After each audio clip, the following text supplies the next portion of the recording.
famille, voici encore une autre histoire que j'aimerais partager avec vous. Cette histoire m'a été confiée par une sœur. Cette sœur, franchement, elle dit, c'est une tante qui lui a expliqué l'histoire qu'elle a traversée, où elle a vu vraiment une femme, je peux dire une amie qui était décédée.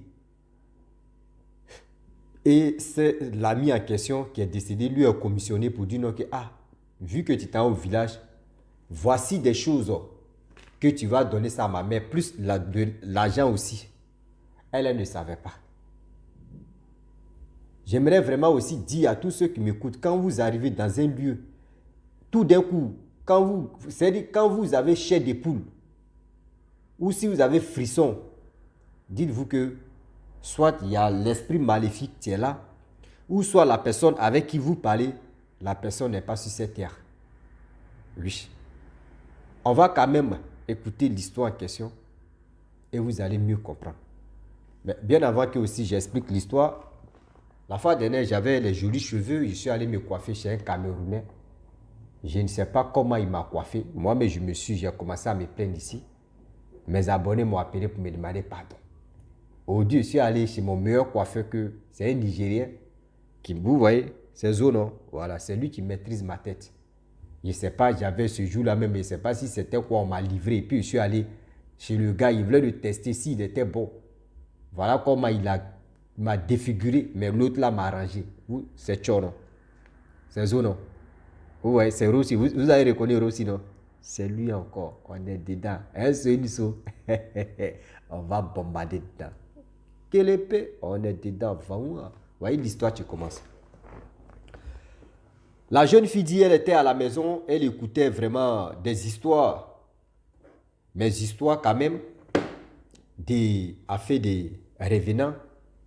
Et c'est là, il y a une tante qui était de passage, elle lui a demandé, mais tu écoutes quoi là? Elle dit, tanti, vraiment ce jeune homme-là, ce grand frère-là, il explique les histoires qu'on vient lui confier. Voici ça. C'est là la tante s'est assise, elle a écouté l'histoire que moi j'ai relatée. Et c'est là aussi, la tante assise, elle a dit, bon d'accord, moi-même j'ai vécu aussi quelque chose que j'aimerais aussi te dire. Elle dit à mon tati, elle dit oui, voilà la tante, tu vas commencer. Elle dit, l'histoire s'est passée en Côte d'Ivoire, hein, précisément chez les Akans, chez les Baouli. Elle dit, vous savez très bien que chez nous en Côte d'Ivoire, quand on dit pas comme cela, là, c'est les Baouli, tu sais, non, on est dedans. Nos parents là, ils disent on est dedans. On va, pas qui nous, on va aller là-bas remplir, faire la fête là-bas. Eux-mêmes préfèrent pas qui nous que le 31 décembre et 1er janvier. Donc la jeune fille en question, c'est-à-dire elles sont dans le même village. Ça veut dire je peux dire, c'est une amie, parce qu'au village, c'est comme une famille. Donc elles se connaissaient déjà au village. Et quand elles sont arrivées dans le détail à Abidjan, elles se sont revues encore là-bas. Donc, elle était là, mais elle n'était pas dans le même quartier. Elle était là, tout. Donc, c'était le jour, l'année passée, des Pâques. Elle s'est levée, elle venait faire le Pâques. Le véhicule a fait accident. Quand le véhicule a fait accident, elle est restée dedans. La fille en question, elle est restée sur le champ. On dit que c'est sa tête, mais qui était vraiment broyée. Ils l'ont atterri. Oh, c'est même la tante de la fille en question qui m'a expliqué l'histoire. Elle dit qu'elle ne savait même pas l'enterrement, la mort de cette jeune fille-là, elle ne savait pas. Donc, de temps en temps, les gars se voyaient à Abidjan là-bas. Parce qu'elle ne sait pas que l'autre est décédé. Elle se voyait là-bas. Quand on vous dit non, que Revenant existe là, les gens pensent qu'on ment. D'abord, vous croyez au génie. Vous croyez je peux dire des trucs négatifs. Dites-vous que aussi que le Revenant aussi existe. Donc, elle ne savait pas que cette fille-là qu'elle voyait, tout dernièrement, c'était une revenante, elle ne savait pas. Donc, de temps en temps, elle laisse la copine, les deux causes, tout au téléphone, de temps en temps, parce qu'elle se parle tout avant au téléphone. Donc, souvent même là, c'est quelques rares fois même, elle se croise dans la rue comme ça, ou soit à jamais comme ça, et puis bon, elle se salue et puis elle se dépasse. Donc, c'était comme ça. Avec le temps qui passe, un an plus tard, voilà comment la femme, la fille, la tante aussi, elle dit, bon d'accord, je m'en vais au village faire la fête des Pâques. Avant d'aller faire la fête des Pâques, on fait convoi. C'est-à-dire, vous pouvez faire convoi de telle personne. Ah, nous, nos convois de tel village, on va faire convoi pour aller vraiment faire la fête avec la famille. Donc, la tante, elle a fait convoi avec ses autres camarades pour aller au village. Souvent aussi, tu peux inviter ta camarade qui est baoulée aussi. Hein. Mais si elle n'est pas baoulée, tu peux l'inviter pour dire, ah, Pâques là, allons-y chez nous. Chez nous au village, on va faire la fête de Pâques. Donc, tu peux aussi aller soutenir, faire la fête avec ton ami qui est baoulé, qui est à Caen. Donc, dans ça, vraiment, ils étaient dans leur convoi. Véhicule par terre, voiture. Ils sont arrivés à Boaké. Lorsqu'ils sont arrivés à Boaké, le chauffeur a dit, bon d'accord, vu que où on s'en va encore, parce qu'on ne va plus trop s'arrêter là, faites des achats en même temps. Faites vos achats et on va partir. Parce que là, je ne vais plus m'arrêter jusqu'à notre destination. Donc, ceux qui voulaient faire achat, eux, ils sont descendus. Garçons comme femmes, tout le monde est descendu. D'autres sont allés manger, d'autres sont allés faire des achats. La tante en question, elle allait au petit marché. On dit petit marché, c'est pas Boaké là, on dit il y a un petit marché. Elle allait là-bas, nez à nez, elle croise la jeune fille en question. Elle dit, ah, vraiment, attends, nous sommes dans le même convoi là. Elle dit, non, on n'est pas dans le même convoi. Elle dit, aïe. Depuis quand tu es ici, elle dit, hé, excuse-moi, moi, mais je vais aller au village. Ah, c'est mon mari qui dit non qu'aujourd'hui, on doit aller chez lui au village pour faire la fête des Pâques. Bon, vu que je ne vais pas aller au village, je vais acheter des trucs et je vais te donner. Oh, la tante en question, quand elle est partie au petit marché pour aller acheter des choses, elle a invité une amie. Elle a invité sa camarade d'aller au village pour faire la Pâque avec elle. Donc, quand la tante en question a vu la jeune dame qu'elle connaissait, elles sont dans le même village, elle dit, aïe. Donc, c'est dans les causeries, la camarade en question de la tante, elle a commencé à avoir chair de poule. Elle a commencé à avoir des frissons. Elle dit, ah, mais qu'est-ce qui se passe? Mais elle n'a pas parlé. Donc, les deux autres maintenant en train de parler, ah, vraiment, je vais acheter, je vais faire des petits trucs parce que mon mari m'attend tout à l'heure là, je vais faire des trucs, je vais te donner, parce que tu es au village, tu vas donner ça à mes parents, tu vas donner ça à ma maman. Je dis, ok. Elle a fait les achats qu'elle pouvait faire, elle a donné ça à la tante de la fille, tu m'as expliqué l'histoire. Elle a donné le colis, plus, elle a donné plus de 150 000. Tiens, va donner ça à ma mère. Elle dit, ah, c'est que ta mère là aujourd'hui, elle s'est gâtée, hein. Elle dit, il faut laisser ça, ça a chauffé. Donc elle était pressée. Elle dit, mon mari m'attend. Elle a pris sa route, elle est partie. Lorsqu'elle part, voilà la camarade maintenant de la tante qui dit, ah, ta soeur là, vraiment, je ne sais pas si c'était ta soeur ou ta cousine, mais elle était devant toi là. Vraiment, il y a eu chair de poulet.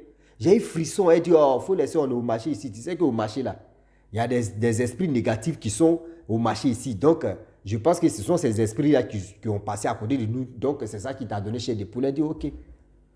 Donc là, ils ont fait les achats et elles sont allées vers le véhicule. Le chauffeur a démarré. Ils sont allés directement à leur destination. Arrivé au village, oh, à tout, vraiment, l'harmonie était tout le monde était vraiment, les Abiganaises et les Abiganais, tout le monde était content. Oh, la famille, tout le monde. Donc, elle a donné les colis qu'elle-même a acheté pour la famille, elle a donné tout. Maintenant, elle a pris ce colis-là pour envoyer ça maintenant chez les parents de ceux qui lui ont commissionné là. Ah ouais. Elle arrive là-bas, elle dit, ah maman, ça va, il y a qui, maman, quoi là, il a oublié en baoulé même. Quand on dit, Seigneur, moi-même aussi là, mes racines même, j'oublie même, on est dedans. Ah, bon. Bon, on a qu'à passer là, le français. Bonjour maman. Elle dit, ah bonjour ma fille. Tu es venue? Elle dit, oui, je suis arrivé. Elle dit, ah, vraiment, regarde comment tu es jolie. Abidjan aussi. Oh. Elle dit, ah, c'est pourquoi ça? Elle dit, ah, maman, voici les colis que ta fille m'a donné. Elle dit, quelle fille? Elle dit, non, je vais donner un nom comme ça. Faut pas, quand elle dit un nom, là, il y a des gens qui vont venir à Nibos. Pourquoi tu as dit mon nom? Je ne suis pas revenante. Bon, chose, comment dirais-je, Edwige. Ah, non, Aya donné un nom, pas oui, Aya, voilà. Voici le colis que Aya m'a donné. Aya dit non de te donner. Et voici une somme de 150 000 francs CFA. Elle dit, la mère de Aya dit, attends, quel genre de Aya? Je ne comprends pas, c'est quel Aya? Elle dit, non, maman, ta fille, Aya là, c'est qui est mariée à Abidjan là-bas. Elle dit, c'est depuis quand tu l'as vu? Elle dit, non, c'est aujourd'hui, mais on s'est vu. À la gare, surtout à Boaké, c'est là-bas on s'est vu. J'étais avec ma copine là. Elle a fait les achats, elle m'a donné, dit d'aller remettre ça à sa maman. Vu qu'elle-même là aujourd'hui, elle ne va pas faire la fête des Pâques ici. Elle va aller, comment dirais-je, dans le village de son mari, dont elle n'aura pas le temps. Aya que Aya là, elle dit, ma fille. Aya que je te dis, toi mais tu es en train de dire le nom de Aya là. Aya est décédée, ça fait 1 an. Tu n'es pas au courant? Elle dit, maman, tu dis quoi? Maman, anyway, maman, tu dis quoi même? Elle dit, ma fille, je ne suis pas là pour te mentir. Aya est décédée, ça fait 1 an. Quoi? Elle dit, quoi? Déjà, en réalité, déjà, les morts sont parmi les vivants sont parmi les morts. Elle dit, ma fille, si tu veux, tu peux demander à quelqu'un ou quelqu'une. Au village, c'est au village, mais on l'a enterré. Moi, j'ai pensé que tu étais au courant, ou soit tes parents, ton père, t'avaient déjà informé. Elle dit, maman, je ne savais pas. Mais, vu qu'elle m'a donné le colis plus une somme là, voici le colis, et aussi voici la somme de 150 000 francs. La mère de Aya a pris le colis plus les 150 000. Voilà, en se retenant maintenant à la maison, voilà sa copine, tu lui dis, moi quand j'ai vu ta copine là, j'ai eu chair de poule, j'ai senti que la présence de cette jeune fille là, c'était négatif. Elle dit, ah, vraiment ce que tu as dit là, c'est vrai. Parce que quand elle est partie, toi-même, tu m'as parlé d'affaires de chair de poule. Moi-même, je t'ai dit non, que au marché ici, il y a les esprits négatifs. Gars, c'était elle. Elle dit oui. J'ai dit, elle dit, elle est assise comme ça, et puis elle ouvre sa bouche. Elle allait à la maison, demander à ses parents. Ses parents disent oui. Aya est décédée, ça fait 1 an, on l'a enterré. Elle dit, quoi? Après la fête des Pâques, nous, tout, c'est fini là. Elle a dit à maman, elle allait chez sa copine, la mère de Aya là, elle dit, maman, allons-y, tu vas me montrer la tombe d'Aya. Elle allait à sa maman pour montrer la tombe d'Aya. Elle avait dit, mais Aya, tu as fait quoi là? Je sais que ce n'est pas de ta faute. Je ne savais pas, c'est pour cela que tu es venu vraiment donner de l'argent à ta mère. Mais je sais que ce n'est pas de ta faute. Mais s'il te plaît, ne m'effraie plus. Je te demande pardon, ne m'effraie plus.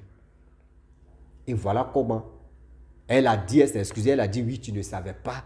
C'est pour cela que tu es venu me donner. Puis vu que la situation de ta mère aussi, donc tu m'as donné cette somme-là pour donner à ta mère. Donc repose-toi tranquillement. Si j'étais au courant, j'allais venir à ton funérail, mais je n'étais pas au courant, c'est pour cela que je ne suis pas venu. Donc moi, je m'en vais à Abidjan. C'est là elle est partie à Abidjan. Elle arrive à Abidjan, on dit non que Aya, où elle connaissait là? Chez Aya, là, elle est allée là-bas plus de 2 fois. Elle est allée là-bas, on dit non, Aya, puis son mari, ils ont déménagé. Et voilà comment l'affaire est restée. C'est-à-dire qu'ils ont déménagé là où ils sont partis là-bas. Là. Nous les hommes là, nous on n'a pas dit on aime tromper nos femmes. C'est les femmes comme ça là. C'est les femmes comme ça là. Qui on va tromper. Ah oui, you close the heart, the people, the heart, just your heart negative heart, the revenant the heart. C'est-à-dire, imagine-toi, toi tu n'es pas au courant, c'est en anglais, c'est en anglais brut que j'ai parlé, mais je vais traduire ça en français. Il dit, imagine-toi, toi tu ne sais pas que ta femme, elle est une revenante, elle est déjà décédée et puis elle est là. C'est-à-dire, elle était vivante et je ne sais pas, elle est décédée, toi tu n'es pas au courant, ou soit toi tu l'as. C'est-à-dire, tu ne sais pas comment tu l'as eu comme ça, tu dis, tu as eu ta femme. Et puis revenante comme ça, et puis toi tu t'en as trompé. Qui est toi tu t'en as trompé. Imagine-toi, tu vas aller la tromper. Là c'est gâté. Tu vas aller la tromper. Toi tu es en train de te cacher, tu dis oh, ça là, il l'a trompé, il fait rien quand il dit rien lui là. Rien ce crap là. Lui il pense que tout ce qu'il est en train de faire là-bas, il ne voit pas. Et le laisser, il va nager sur le bas. Mais l'autre là, elle va la visiter. C'est dans son sommeil là, on se battra. Toi, tu ne connais pas où. Faites attention. Des histoires que les gens viennent me confier, que moi je viens relater. Je n'ai rien, je n'ai pas le. C'est-à-dire, je ne suis pas l'auteur ni propriétaire de ces histoires. Les gens viennent me confier que moi je viens relater. C'est pour que ça puisse nous tous nous aider à être vigilants, à être conscients de où on met nos pieds et aussi ce qu'on est en train de faire. C'est pour vous dire non, que dans la vie, là, ce que tu n'as pas encore vécu, là, si quelqu'un parle de ça, là, mon frère, il faut prendre ça en considération. Il faut vraiment écouter pour être vigilant dans la vie. Si tu n'es pas vigilant, là, on va te vigiler. Oh yeah, you're close the heart, the people, the heart, il y a vigilance de te chiton. Yo, c'est-à-dire dans la vie, si tu n'es pas vigilant, on va te vigiler. Oh yeah. Donc la famille, franchement, voici cette histoire des revenantes. Je te dis, ma soeur, merci beaucoup pour l'histoire que tu m'as confiée, que ce que ta tante a expliqué. Vraiment, j'ai dit à Yako, à tous ceux qui vraiment qui traversent ces moments difficiles, qui ne s'attendaient pas, et puis ça les arrive. Je vous dis, vraiment, ce n'est pas de vos fautes. Ça arrivé, ça arrivé. Donc, je vous dis à très bientôt. Ciao. Bisous. On a ça.